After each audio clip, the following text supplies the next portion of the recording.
اعوذ باللہ من الشیطان اللعین الرجیم بسم اللہ الرحمن الرحیم وما آتاکم الرسول فخذوہ وما نہاکم عنہ فانتہوا۔ سورہ مبارکہ حشر آیت نمبر 7۔ ارشاد رب العزت، اور جو رسول دے دے اسے لے لو، جسے روکے اسے رک جاؤ۔ اگر کوئی سوال کرے کہ ایماندار کسے کہتے ہیں، دیندار کسے کہتے ہیں، مسلمان کی ڈیفینیشن کیا ہے، مصطفیٰ کے سچے امتی ہونے کی علامت کیا ہے، تو ان تمام سوالوں کا جواب اس آیہ کریمہ میں موجود ہے۔ وہ کیا کہ جو رسول دے دے اسے لے لو، جسے روکے اسے رک جاؤ۔ یہ دین ہے، یہ ایمان ہے، یہ اسلام ہے۔ آج کا جو موضوع ہے یہ تعارفی نشست ہے کہ پروگرام کیا ہے، کس کس موضوع پہ بات کرنی ہے، تفصیل کے ساتھ۔ اس میں آج کا مضمون پیغمبر علیہ الصلوۃ والسلام کے بعد دین میں تبدیلی۔ یہ بہت ہی حساس موضوع ہے، سینسیٹیو ٹاپک ہے کہ بعد نبی دین کی تبدیلی۔ اب یہ فیصلہ آپ کو کرنا ہے کہ یہ تبدیلی کون لایا، کون کر سکتا ہے، کیوں یہ تبدیلی آئی۔ یہ میرے سامنے کتاب ہے موطا امام مالک۔ اس سے قبل کہ میں حوالہ دکھاؤں، مجھے خلیفہ نذیر حسین مرحوم لاہوری ان کا ایک شعر یاد آ گیا۔ انہوں نے لکھا کہ اقرار کر کے خم پہ زبانیں بدل گئیں، بدلی اذانیں اور نمازیں بدل گئیں، دیندار دین فروش بنے بیٹھے ہیں نذیر، اسلام تو وہی ہے دکانیں بدل گئیں۔ موطا امام مالک یہ اہل سنت کے 4 اماموں میں سے ایک امام ہے۔ 189 میں فوت ہوئے ہیں، 179 ہجری اس میں فوت ہوئے ہیں امام۔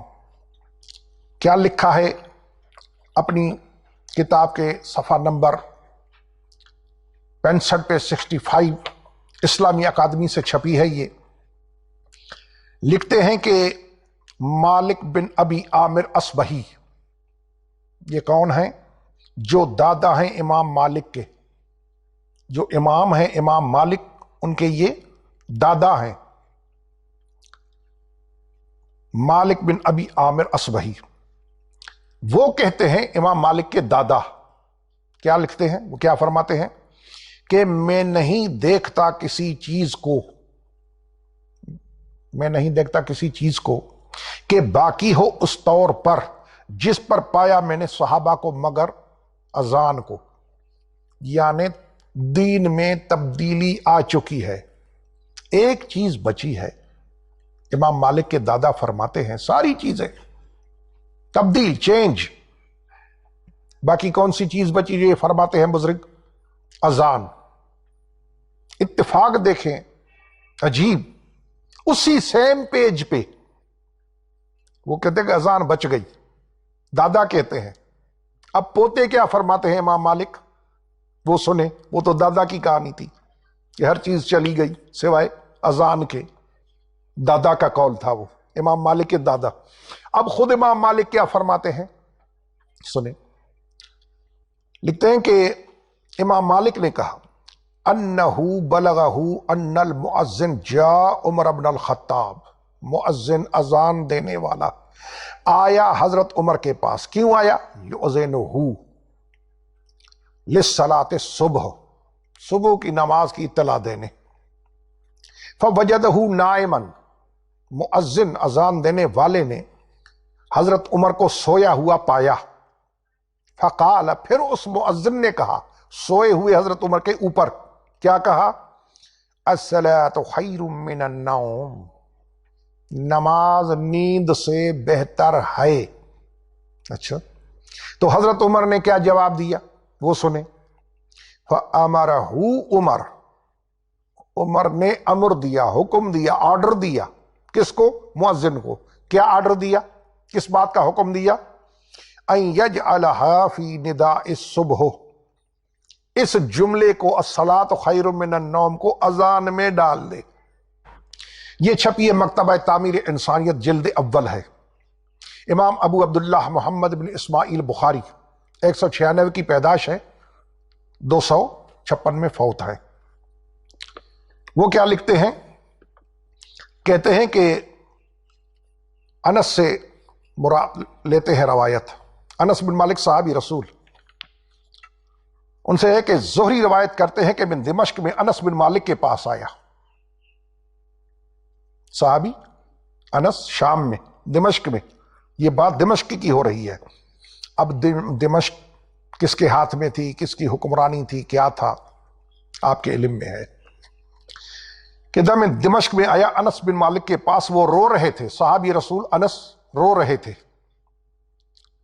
میں نے کہا خیر، یعنی کیوں رو رہے ہو، آپ کیوں رو رہے؟ تو فرمایا جو باتیں میں نے رسول خدا کے زمانے میں دیکھی ہیں، اعمال، عبادات، بندگیاں، صحابی فرماتے جو میں نے دیکھی ہیں، اب ان میں سے کوئی بات نہیں پاتا، چینج، تبدیل، کوئی بات نہیں پاتا، صرف ایک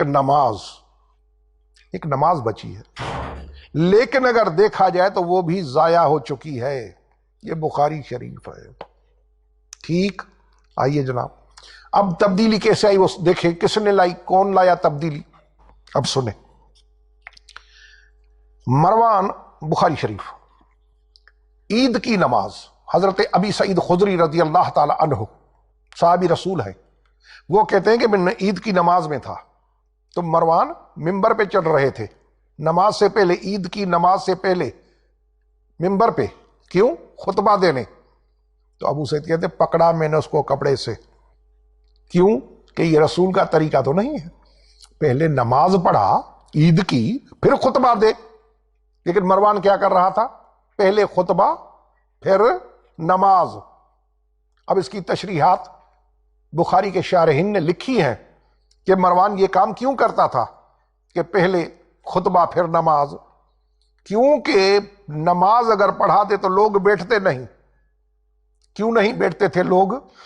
اس لیے کہ یہ علی کو برا کہتا تھا، لوگ نہیں سنتے تھے، چلے جاتے تھے نماز پڑھ کے۔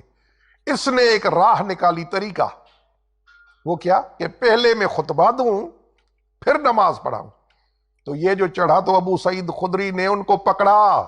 تبدیلیاں دیکھیں دین میں کہ کون لایا، ان کا گروپ کیا تھا، ان کی لابی کیا تھی، مروان کس کا گورنر تھا، یہ سوچنے کی باتیں ہیں نا۔ تو عرض کرنا میرا کام ہے، فیصلہ کرنا آپ کا کام ہے کہ ہوا کیا۔ یہ دوسری بات، تبدیلیاں، یہ میں ابھی تک تبدیلیاں بتاتا آ رہا ہوں۔ اب دیکھیں دفاع کس نے کیا، یہ ہے بخاری شریف، وہی بخاری، ٹھیک۔ اس میں کہ ان مطرف ابن عبداللہ قال صلیت خلف علی بن ابی طالب انا و عمران بن حسین۔ مطرف کہتا ہے تابعی کہ میں اور صحابی رسول عمران بن حسین، نابینا صحابی، اس وقت وہ نابینا ہو چکا تھا، ہم نے علی کے پیچھے نماز پڑھی۔ علی کیا کر رہا تھا نماز میں؟ اذا سجد کبر، سجدہ کرے تو تکبیر اللہ اکبر، اذا رفع راسہ، سر اٹھائے، کبر اللہ اکبر، اذا نہض من الرکعتین کبر، تکبیر رکعتوں کے درمیان۔ فلما قضى الصلاۃ، جب نماز پوری ہوئی، جب نماز علی پڑھا چکے پوری ہوئی تو کیا ہوا؟ اخذ بیدی عمران بن حسین، مطرف کہتا ہے اس نابی نے، صحابی نے، عمران نے میرا بازو ہاتھ پکڑا، قابو کیا۔ کیا کہا وہ سنیں، بخاری شریف۔ تبدیلی، کس نے دین کو تبدیلی سے بچایا؟ تبدیلی لانے والا کون اور تبدیلی سے دین کو بچانے والا کون؟ اخذ بیدی عمران بن حسین، مطرف کہتا ہے کہ میرا ہاتھ عمران نے، نابینا صحابی نے پکڑا، اور کیا کہا؟ اس نے کہا قد ذکرنی ھذا صلاۃ محمد، اس شخص نے مجھے رسول والی محمد والی نماز یاد دلا دی۔ کس کے لیے کہا؟ مولا علی کے لیے۔ کس نے کہا؟ صحابی نے۔ نام کیا تھا؟ عمران بن حسین۔ وہ کہتا کہ مجھے رسول والی نماز جو میں نے محمد عربی کے پیچھے نمازیں پڑھی تھیں، آج مجھے وہ نماز ملی ہے۔ تو بھائی نبی کی وفات کے بعد سے لے کر میں ایک ایک ٹاپک پہ اپنی قسطوں میں نشستوں میں تفصیلاً گفتگو کروں گا، اگر وقت ہے تو ضرور سننا۔ یہ صحابی رسول کہتا ہے کہ علی نے رسول والی نماز، تو وفات نبی کے بعد علی تک، علی کا دور خلافت ہے جس کی بات کر رہا ہے، یہ بٹوین کا جو مڈل پیریڈ ہے، اس میں کسی نے رسول والی نماز کسی کو کیوں یاد نہیں دلائی؟ صحابی رسول گواہی دے رہا ہے کہ میں نے یہ نماز آج رسول والی پڑھی ہے۔ تو رسول والی نماز ملے گی تو علی سے، آل محمد سے، اہل بیت رسول سے۔ یہ ہے جناب دین کو بچانے والے۔ آئیے، یہ مسند ابو داؤد طیالسی 204 میں فوت ہوئے ہیں۔ یہ امام بخاری سے بھی پرانے ہیں، امام مالک کے بعد، امام بخاری سے پہلے۔ امام بخاری 256 میں مرے ہیں، یہ 189 میں مرے ہیں، 179۔ یہ 204 امام ابو داؤد طیالسی۔ ادارت القرآن والعلوم، علوم الاسلامیہ، کراچی سے چھپی ہے۔ اس کی جلد ہے پہلی، مشہور ہے حدیث کی کتاب مسند ابو داؤد طیالسی۔ اس میں ہے کہ رہبہ میں ایک مقام ہے، پلیس ہے، جگہ ہے رہبہ، وہاں علی موجود تھے۔ عصر کا وقت آ گیا، ان کے پاس ایک پانی کا کوزہ تھا، برتن تھا، پانی کا کوزہ تھا، وہ لایا گیا۔ اس سے چلو بھر کر پانی ڈالنا شروع کیا علی نے۔ یہ مولا علی وضو کر رہے ہیں، تو سنیں مسند ابی داؤد طیالسی میں علی کا وضو، کوزہ پانی اس سے لیا، ڈالنا شروع کیا، منہ اور دونوں ہاتھ دھوئے۔ فاغسلوا وجوہکم وایدیکم الی المرافق، قرآن پاک۔ علی نے قرآن والا وضو، رسول والا وضو، منہ دھویا، بازو دھوئے، اچھا ہاتھ دھوئے، اور سر اور پاؤں پر مسح کیا، سر اور پاؤں پر مسح کیا، پاؤں پر مسح کیا، دھوئے نہیں پاؤں، پاؤں پر مسح کیا۔ امام ابو داؤد طیالسی 204 میں مرنے والا محدث علی کا وضو لکھ رہا ہے۔ ابھی بات تو آگے آئے گی نا، اگلا جملہ سنیں، دی اینڈ، ختم، وہ جملہ سنیں۔ علی نے یہ وضو کر کے کیا فرمایا کہ میں نے یہ وہ کام کیا ہے جو رسول کو میں نے کرتے دیکھا۔ وہ جو باقی پانی بچا وہ پی گئے، وضو کیا۔ اب وضو کر کے پاؤں پہ مسح کر کے پانی بقایا جو بچا وہ پی کے فرمایا میں نے وہ، علی سمجھ گئے کہ کچھ لوگوں کو یہ بات عجیب لگی ہے۔ مولا نے فرمایا، علی کو کہنا پڑا کہ گھبراؤ نہیں، مطلب گھبراؤ نہیں، میں نے وہ کام کیا ہے جو میں نے رسول کو کرتے دیکھا۔ تو میرے بھائی یہ بات تو کلیئر ہو گئی نا کہ رسول کا وضو کا طریقہ کیا تھا۔ مسند ابو داؤد طیالسی۔ آئیے جناب، یہ رہی اذان۔ ایک ایک چیز پہ وضاحت ہے، بہت انشاءاللہ میں کروں گا، اذان پہ، مسح پہ، وضو پہ، ہاتھ کھول کے نماز پڑھنے پہ۔ جیسے امام علامہ وحید الزمان حیدرآباد دکن والے نے لکھا ہے کہ اہل بیت رسول ہاتھ نماز میں، ٹائٹل ہے تصحیح القاری، نماز میں ہاتھ باندھنا واجب نہیں۔ ٹائٹل سنیں، امام وحید الزمان، نماز میں ہاتھ باندھنا واجب نہیں۔ کیوں؟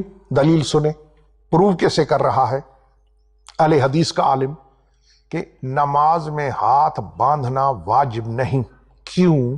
وائے؟ کیوں؟ اس لیے کہ نماز میں ہاتھ باندھنا اگر واجب ہوتے تو اہل بیت رسول ہاتھ کھول کر نماز پڑھتے تھے، کیونکہ اہل بیت رسول ہاتھ کھول کر نماز پڑھتے تھے۔ اگر نماز میں ہاتھ باندھنا واجب ہوتا تو اہل بیت رسول کبھی واجب کو ترک نہ کرتے۔ جی، یہ نماز ہاتھ کھولنا اہل بیت کا طریقہ، یہ مشکوٰۃ شریف ہے۔ آئیے اذان سنیں۔ اذان کیا ہے؟ ان ابی محذورۃ ان نبی صلی اللہ علیہ وسلم علم الاذان 19 کلمہ۔ حضرت یہ مؤذن ہے رسول خدا کے 3 مؤذنوں میں سے، حضرت بلال رضی اللہ تعالی عنہ، حضرت ابن ام مکتوم رضی اللہ تعالی عنہ، حضرت ابو محذورہ رضی اللہ تعالی عنہ۔ یہ ابو محذورہ فرماتے ہیں کہ مجھے رسول نے اذان سکھائی 19 کلمۃ والاقامہ 17 کلمۃ۔ اقامت 17، اذان 19۔ صحابی رسول ابو محذورہ رضی اللہ تعالی عنہ فرماتے کہ مجھے رسول خدا نے اذان کتنی سکھائی؟ 19 سینٹنسز، 19 جملے۔ ٹھیک، اب حضور کا صحابی، حضور کا مقرر کیا ہوا، اپائنٹ کیا ہوا اذان کے لیے، وہ فرما رہا ہے کہ مجھے رسول خدا نے کون سا اذان سکھایا، اس کے جملے کتنے تھے؟ 19۔ آج کتنی اذان آ رہی ہے بھائیوں کی، وہ سنیں۔ اللہ اکبر اللہ اکبر اللہ اکبر اللہ اکبر 4، اشہد ان لا الہ الا اللہ اشہد ان لا الہ الا اللہ 6، اشہد ان محمد رسول اللہ اشہد ان محمد رسول اللہ 8، حی علی الصلاۃ حی علی الصلاۃ 10، حی علی الفلاح حی علی الفلاح 12، اللہ اکبر 14، لا الہ الا اللہ 15۔ پوری ورلڈ میں، تھرو آؤٹ ورلڈ اذان 15۔ کیا فرماتا ہے حضور کا صحابی مؤذن مشکوٰۃ شریف، کیا فرماتا ہے کہ مجھے رسول خدا نے کتنی سکھائی؟ 19، اور آتی کتنی ہے؟ 15۔ اب 15 مائنس کریں 19 میں سے، باقی کتنے بچے؟ 4۔ باقی 4۔ 2 مرتبہ اشہد ان علی ولی اللہ، 2 مرتبہ حی علی خیر العمل، کتنے ہوئے؟ 4۔ 4 اور 15 19۔ فرماتے ہیں کہ مجھے رسول نے 19 جملے سکھائی۔ اب جو آ رہی ہے اذان بھائیوں کی، وہ ہے 15۔ یہ اذان انشاءاللہ تعالی میں تفصیلاً میں تعارف کرا رہا تھا کہ کن کن مضامین پہ مجھے تفصیلاً گفتگو کرنی ہے۔ یہ اس کی سمری تھی جو میں نے آپ کے سامنے پیش کی۔ انشاءاللہ تعالی تفصیلاً عرض کروں گا، وقت نکال کر ضرور یہ نشستیں آپ دیکھیں۔ والسلام علیکم ورحمۃ اللہ وبرکاتہ۔